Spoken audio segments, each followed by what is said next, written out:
Big hello to you, so great to see you and I hope I find you well. I'm Jenny Kirk, welcoming you up here to Weir Yard, and today I'm going to be taking you through a particular type of locomotive that I seem to have acquired quite a few in my collection.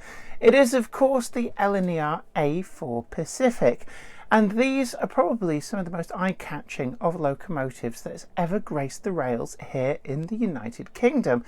With their streamlining, they really do stand out amongst all of the other classes of locomotives that even the London and North Eastern Railway had, and certainly they were considered the premier express locomotive of their day. 6 of these locomotives have survived through into preservation of the 35 that were originally built, and it stands to reason that they have been a popular choice all the way back to the dawn of 00 with the Hornby 00 Sir Nigel Gresley that appeared just before the outbreak of the Second World War. So it stands to reason that this model has been in production with various manufacturers pretty much continuously ever since, so there's a lot of different versions to choose from. Now for myself, I tend to limit myself to the DCC ready examples that primarily come from the post 2004 retooling by Hornby, but also the Bachmann retooled examples as well from this period onwards. And there's quite a lot of different locomotives to choose from. Certainly, whilst they've covered the most famous of these A4s, they haven't neglected some of the other members of the class. They've been made available in pretty much every livery that the A4 ever ran in, but my personal favourite has always been the British Rail liveries, and that is what I've focused my collecting on. So come with me and I will show you a guided tour of every single A4 that I have in my collection. Today's video comes in association with Train-O-Matic, makers of DCC decoders and accessories that are designed by enthusiasts for enthusiasts. Find the full range available to order now at tramfabrique.co.uk. Additional support comes from... This is Clark Railworks, and this is what we do. You'll know us from Ellis Clark Trains, and you'll get the same friendly expertise with us too. We've got a huge range of pre-owned model railways from all your favourite manufacturers, and maybe some you hadn't heard of before. It's the place to come for quality. We don't stock substandard models, and everything we sell is fully tested and photographed by model railway experts. No matter whether you model 00 gauge, N, HO or more, we have sought after models from all around the world with new listings added every weekday. Check out what's available now at clarkrailworks.com and don't miss out on your latest loco. I think it's safe to say that everybody has a favourite type of locomotive that they just can't get enough of, and do let me know in the comments section down below just what is yours. For me, well, there are quite a few that I could point at and say, yeah, actually I've got too many of those in my collection, and the A4 is very much in that category, but I still find myself buying more, and the 2 most recent additions to the collection are Dominion of Canada and Golden Fleece. Golden Fleece, of course, being the latest release from Hornby. Now, there are still more for me to collect, and I really do have a sneaky suspicion that collect them I will. But today, I'm going to delve into some of my favourite locomotives. So do please tickle that like button, share the video, and also consider subscribing if you've not already done so. And let's take a walk through my full A4 Pacific collection.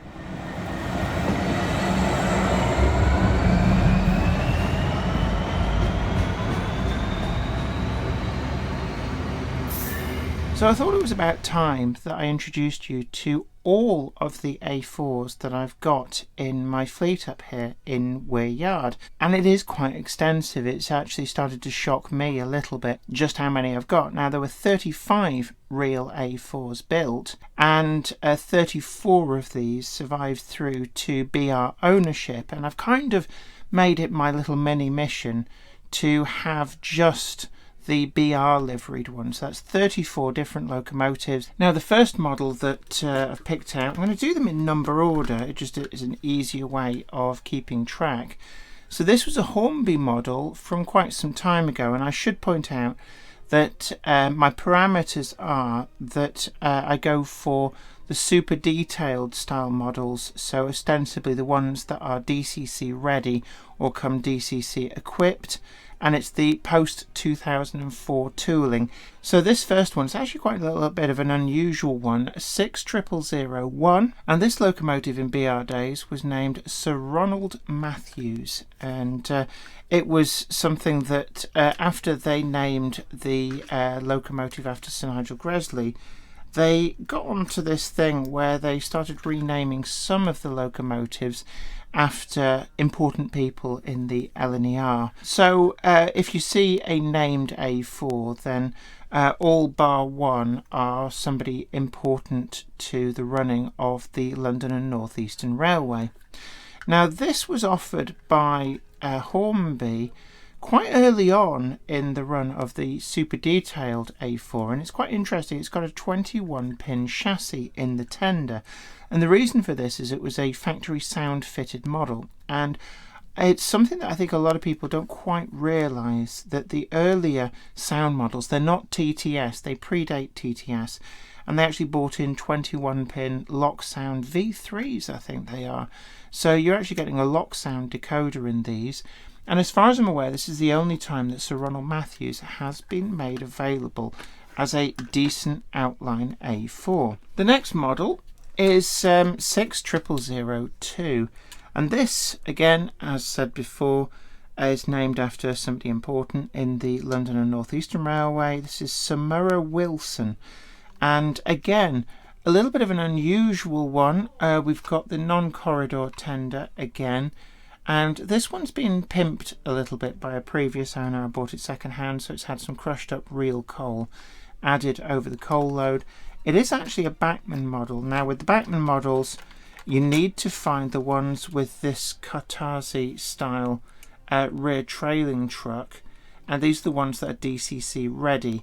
The earlier ones are all split chassis, all have various issues, and actually I don't find these ones too bad at all, and certainly they're heavier, a lot heavier than the Hornby models. I think it has been renumbered. When they're professionally done, they are pretty good. So that's number 2 in my collection. We've got a lot to get through, believe me. Now the third one is the first of the corridor connection tenders. These were for the long distance running so that they could swap crews without actually stopping the train. And this is 60003.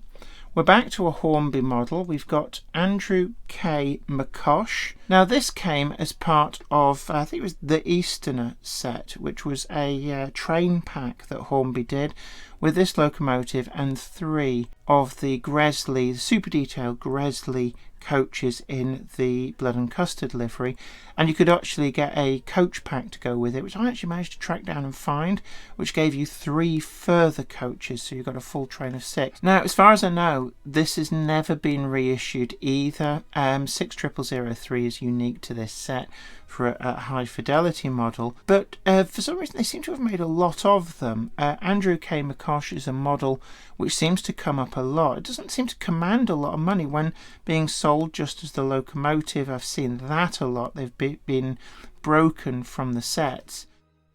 We're back to Bachmann models now for 60004. And this is William Whitelaw. This was issued by Bachmann quite some time ago now. Nice heavy model again.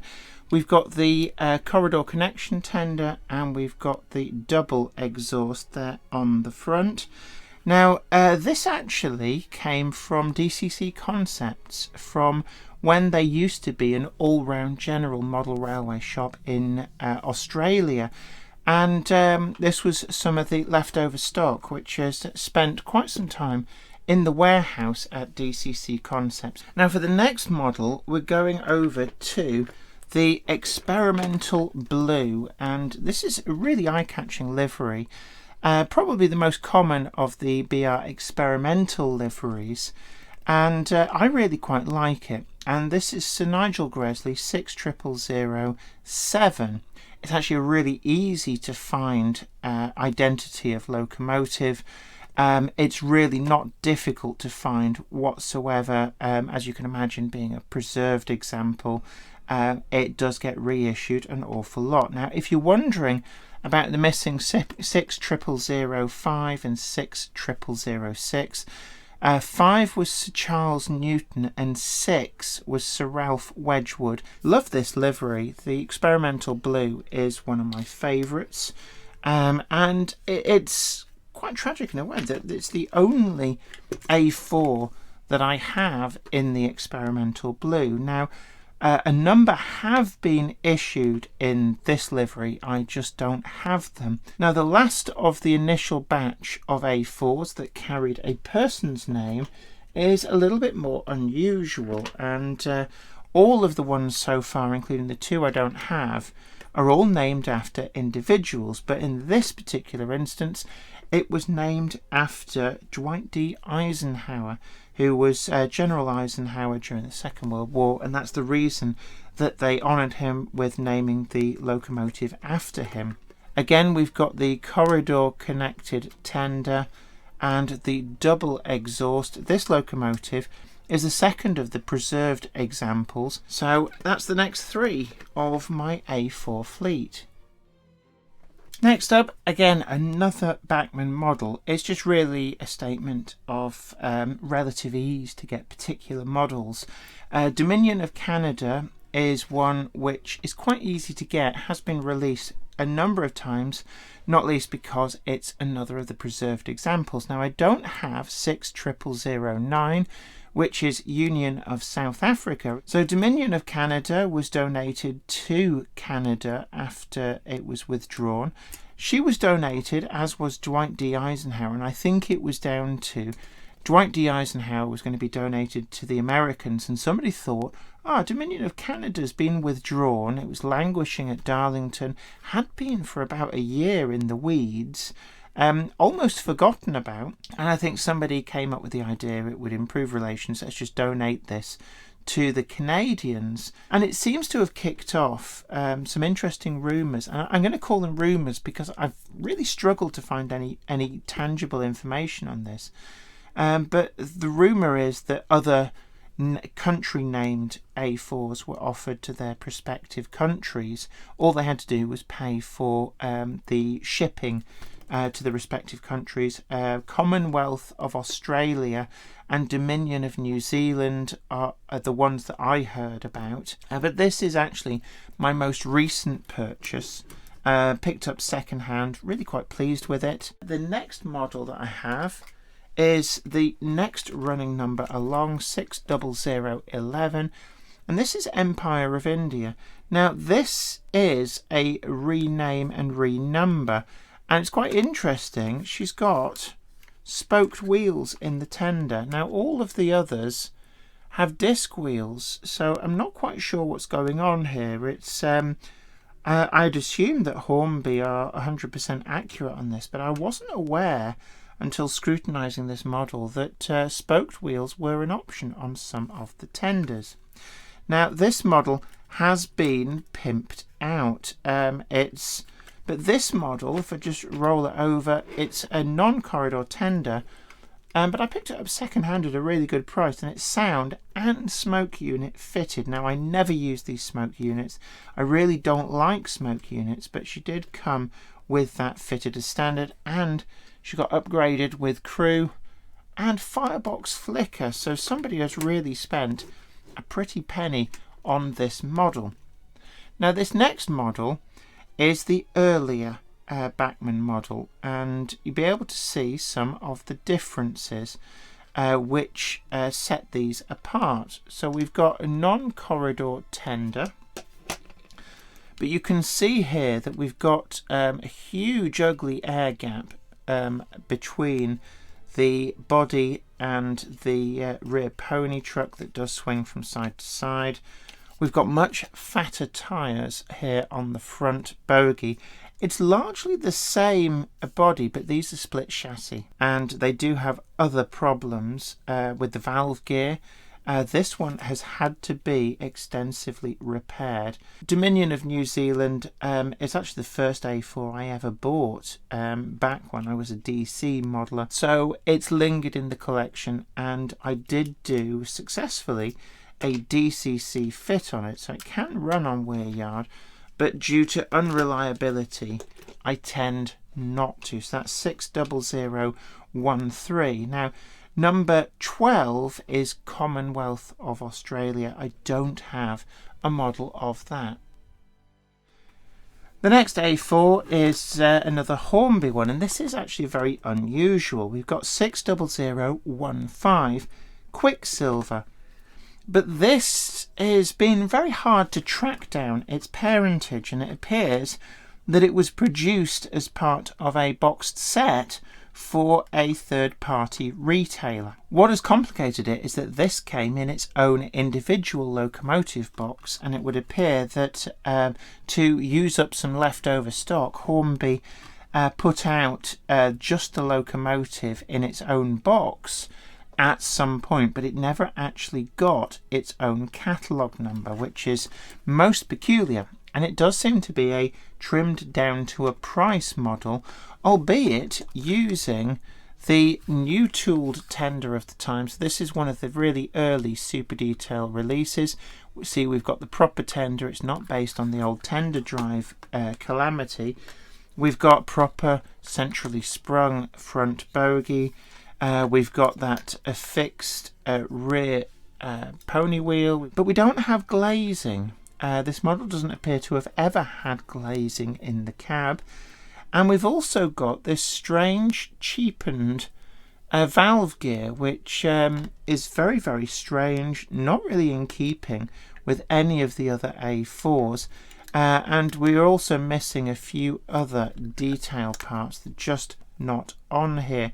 So it's a little bit peculiar, but it's the only way that you're ever going to get Quicksilver at this time in the BR green livery, and it is a genuine Hornby model. I've done a lot of hunting around. We see we've even got sprung buffers and everything. They just don't seem to come up very often, but it is a DCC ready. It's got the 8-pin socket in the locomotive. And if you're wondering about 60014, that's Silver Link, which to the best of my knowledge has never been made available as a super detailed DCC ready model in BR livery. So that's the next one in my fleet. Next up is another one which is actually, this is a little bit of an interesting history. It's a professionally weathered, renamed and renumbered model. And this is Silver King 60016. It was really very much a must-have locomotive for me on account of Hornby 00 producing Silver King as one of the 4 A4s over their lifetime that was released. The next model in this batch, we're jumping all the way up to 60020. And this is actually the first of those that are named after birds that remained named after birds. And this is a Hornby model. And again, along with Andrew K. McCosh, this is the one which seems to come up second hand an awful lot. So again, doesn't command a huge price. We've got a non-corridor tender, single pipe exhaust, and that is the third of the next batch of the A4s in my collection.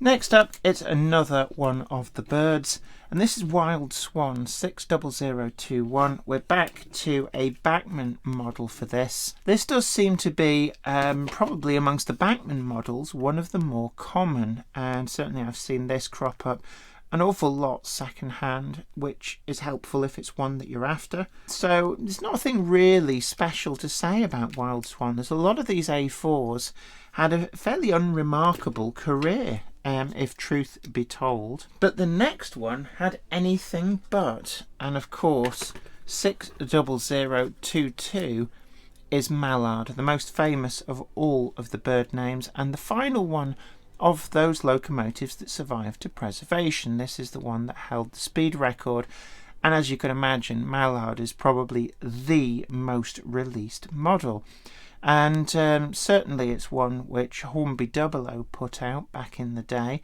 because why not? It was always the most famous of all the A4s. This was again another quite early collected item for my collection because of the Hornby 00 connection. and surprisingly actually quite tricky to track down second hand. I get the impression that those people that have a mallard tend to hang on to them. They're not traded in quite so much as some of the others. The next one up is a rename and renumber. Again, this was actually sent to the channel by Tim Krinsky very, very generously, and I'm eternally grateful for his generosity that allowed Kingfisher to add to the collection. Now, Kingfisher is available in, it's known as the Rare Bird Collection. It's a Hornby set with 3 coaches, the Gresley coaches, and it was one of the ones that was issued in BR Experimental Blue, but it always escaped me when it came up. But certainly really, really grateful to Tim for arranging to send that to the channel most unexpectedly. And it's also the only model that I have a duplicate of. Now, it's not a direct duplicate because, as you can see here, this is actually my only model in LNER livery, and I bought this very early on. Again, this was part of a set where it came with 3 Gresley coaches, but in the LNER teak, and it was a really good price. It is actually quite an eye-catching livery, the Garter Blue. In this part of my collection there aren't too many gaps actually, so I move immediately on to 60025, and this is another Hornby model. Again, quite unusual. I've not really seen Falcon about a lot, and it is a beautiful model, but just a little bit more unusual, just in terms of releases. We've got the corridor connection tender and the single blast pipe exhaust. In real life, Falcon was another one of the A4s named after birds that had a probably quite unremarkable career. We go to number 27, and this is interesting in that I've seen 2 Hornby models of this released. Now, this is what I'd call the main range version, still quite tricky to track down, and when you do find it, it does seem to, for some reason, command a bit of an extra price.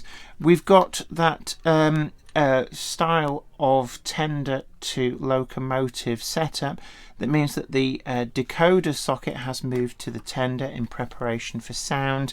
Merlin was released in the main range this way, but there's also a special edition in experimental purple that I've seen, which I think was done for one of the model shops.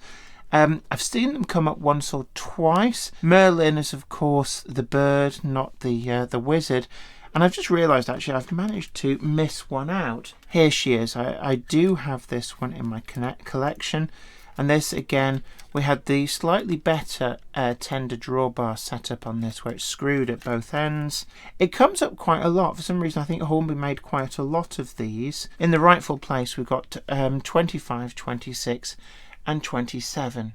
Next up is probably my favourite of all of the liveries. It's just such a quirky one, you don't see many. Walter K Wigham, and this is running number 60028, and this is what's known as experimental purple. Right back at the start of British Railways, they experimented a bit for their new corporate livery, and a number of locomotives got painted in a number of different experimental liveries. The experimental purple, I believe that 4 of the A4s received this livery. I think Merlin was one of them, and no British Railways logo. So this is an earlier experimental livery, and people call it purple, but it's more akin to the Great Eastern Railway Prussian style blue. Really quite eye-catching. And then we're going to move on now to 60029, and we're back to the Hornby model with the slightly earlier tender connection.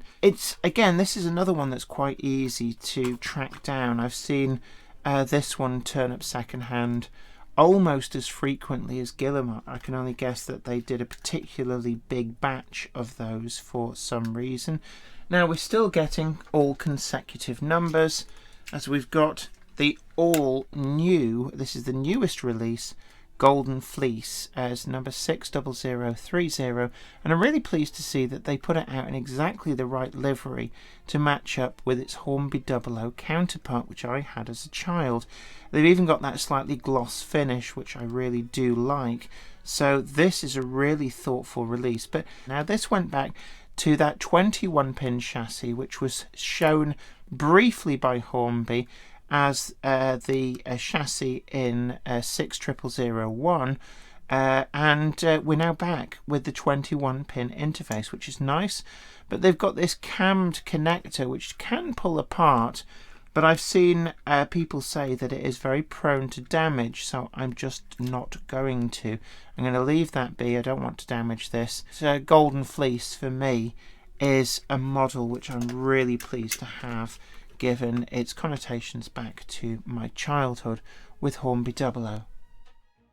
We're on the home stretch now for the final two A4s in my collection, and we're straight on with 60031, and this is a Hornby model, and it took me a while actually to learn how to pronounce this. It is a bird's name. Even though we did have Golden Shuttle and Golden Fleece, although Golden Shuttle did get renamed, I think that's Dwight D. Eisenhower. Golden Plover is a bird, so it fits within the bird naming and the golden naming nomenclature. I'm not really quite sure what a golden plover actually is. Well, I know it's a bird, but that's about where my knowledge ends. But this is a Hornby issued model from, again, quite some time ago, one of the earlier releases from this upgraded tooling. And it's fairly easy to find golden plover. It's one which does crop up. I have seen it more than once. The final model in my collection is another one of those TMC rename, renumbers and professional weathering. Also has sound. And this is Lord Farringdon 60034. So we've missed out 32 and 33, which I believe were gannet and seagull. So both bird names. But Lord Farringdon, he got the very final A4. There was one A4 that was named after a person that was the one that was destroyed in the attack, which saw it and a B-16 destroyed at York, but I can never remember whether it was Lord Farringdon or one of the others whose named A4 was destroyed, so one of the others got renamed. As far as I'm aware, Lord Farringdon has never been issued as a high fidelity model by either Bachmann or Hornby, so this was a great opportunity which I snapped up when a collection of TMC professionally weathered and renamed and renumbered models came into Clark Railworks. Silver King was the obvious one, and Lord Farringdon was just unusual because I'd never seen it issued in model form before, so that was the other one that I picked up. I would have picked up more, but sometimes you've just got to restrain yourself. So there you have it. That's every single A4 in my collection. That's 24 of them, which includes 23 in BR livery plus that Kingfisher in garter blue as well. And it is my mission to get all 34 in BR livery, but obviously the high fidelity versions. So well on the way. Hopefully over the next few years both Hornby and Bachmann might be persuaded to put out some of the others in BR liveries. Well, I hope you really enjoyed that delve into my collection. Certainly I do get asked an awful lot about just what it is that I have. So this is the first time that I've taken you on a guided tour of the A4 side of my fleet. And there are quite a few there. Certainly it's nice to be able to get everything out, because a lot of these locomotives don't tend to get much use just purely by the fact that there's so many of them up here. So it really is quite nice to get them out and to talk about them and show them to you. And I'd love to hear from you in the comments section down below. What is your favourite class of locomotive? Is it the A4, or maybe it's something else? Is there a class of locomotive that maybe you've got far too many. Actually, you can never have too many, can you? But certainly if there's a particular type of locomotive that you think you've got an awful lot of, then do share that with us too. I love hearing from you guys just what you are collecting as well. And of course, don't forget to check out the bargain hunt video that we did last week, which is a great way to try and track down some more of the models that you really do need in your collection. And certainly look out for some of these A4s, because they're well worth having in anybody's collection of models. But until next time, this is me, Jenny Kirk, saying you take great care of yourself. Happy modelling. Bye for now. Today's video comes in association with Trainomatic, makers of DCT decoders and accessories that are designed by enthusiasts for enthusiasts. Find the full range available to order now at tramfabrique.co.uk. Additional support is provided by... This is Clark Railworks, and this is what we do. You'll know us from Ellis Clark Trains, and you'll get the same friendly expertise with us too.